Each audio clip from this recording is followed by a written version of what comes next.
Hello, everyone. I wrote this at 3 in the morning. I believe God gave me the words. I'm so humbled and honored to be before you all. I'm especially nervous following two of the most amazing speakers I've ever met, Dr. Goka and Charlie Kirk. They are so knowledgeable, and I'm very new to this, so I'm going to do something a little different. I'd like you all to use your imagination and come with me on a short journey back in time, like a little over 10 years ago. I was an alcoholic and a crack cocaine addict. On January 16, 2009, God freed me from these and other addictions and started me on a path to a restored heart. Praise Jesus.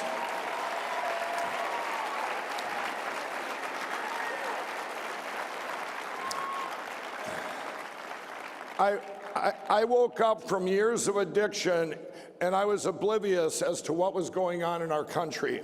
What I saw before me were friends unemployed, terrible political correctness, people saying happy holidays instead of Merry Christmas, and people trying to take God out of everything and not even acknowledging Jesus Christ.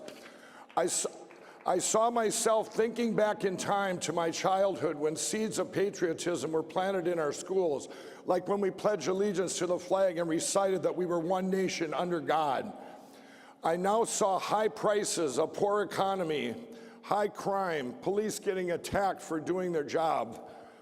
The family values and morality were missing. A president was apologizing to the world for us being the USA and giving billions of dollars to evil empires.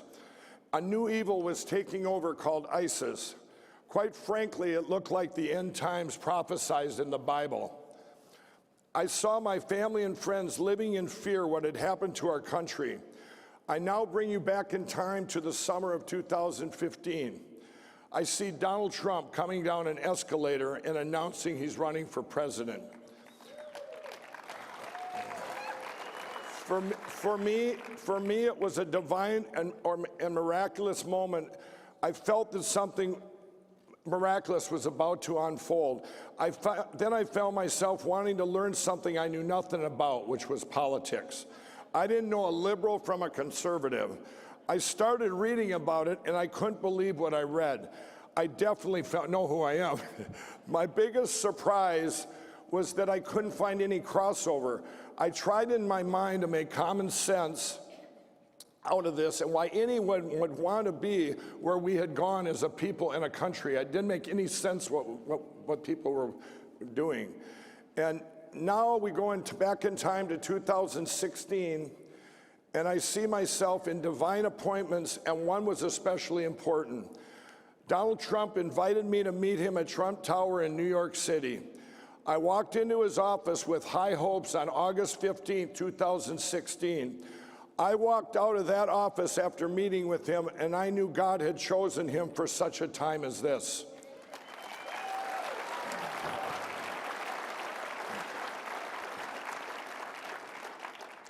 God answered our prayers, our millions of prayers, and gave us grace, and a miracle happened on November 8, 2016. We were given a second chance and time granted to get our country back on track with our conservative values and getting people saved in Jesus' name.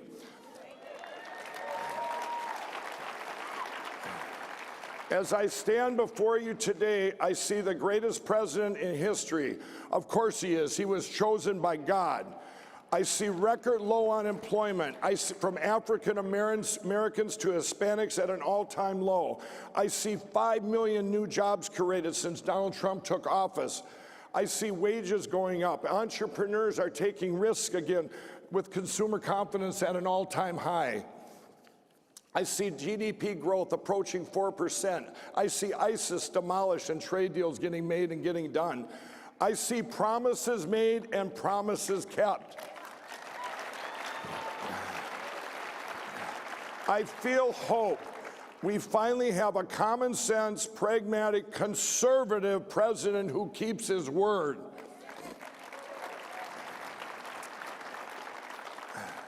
I now realize how important politics are and how they affect everything we do. But what I don't understand is the hate. Now I turn the channel and I see a world of no common sense and hate for our president. Why would people want to have no borders and drugs coming into our country when we have the worst drug epidemic in our history? I have news for them. This is very dear to me, being an ex-addict, and I was there when the president signed the 800-page opiate bill. And I know all the great things that are getting done in spite of this no common sense resistance and hate. We will beat the drug crisis in our president's next 6 years in office.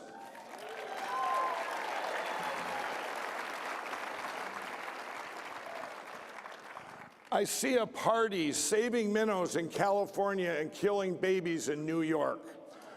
Are you kidding me? You know, where is that common sense? One of the 10 commandments is thou shalt not kill. Well, this is going to change.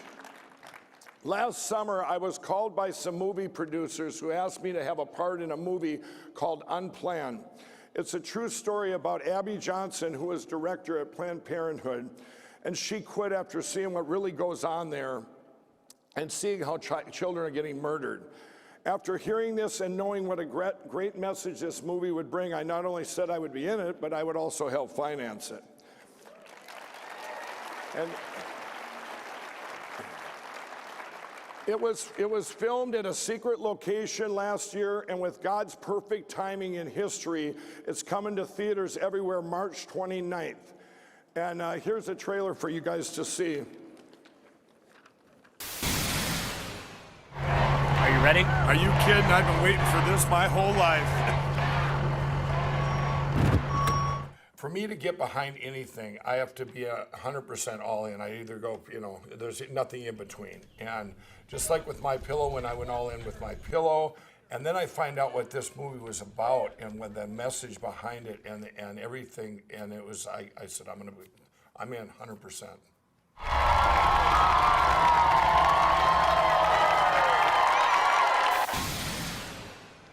You guys, this movie that I went in, it's been under attack, and it just received an R rating. Hello. Where's the common sense where a 15-year-old can go out and get an abortion without permission from her parents, but you have to have permission or be with your parents to see this movie? What's wrong with that? We're gonna be showing this movie tonight in its entirety at 7 o'clock. You guys should all watch it. It's gonna change lives. And my prayer is that this movie will stop the killings. Praise Jesus, we have a president who stands for the unborn babies and now even ones that they kill after they're born. I want to say God bless you all. God bless our president, and God bless the United States of America.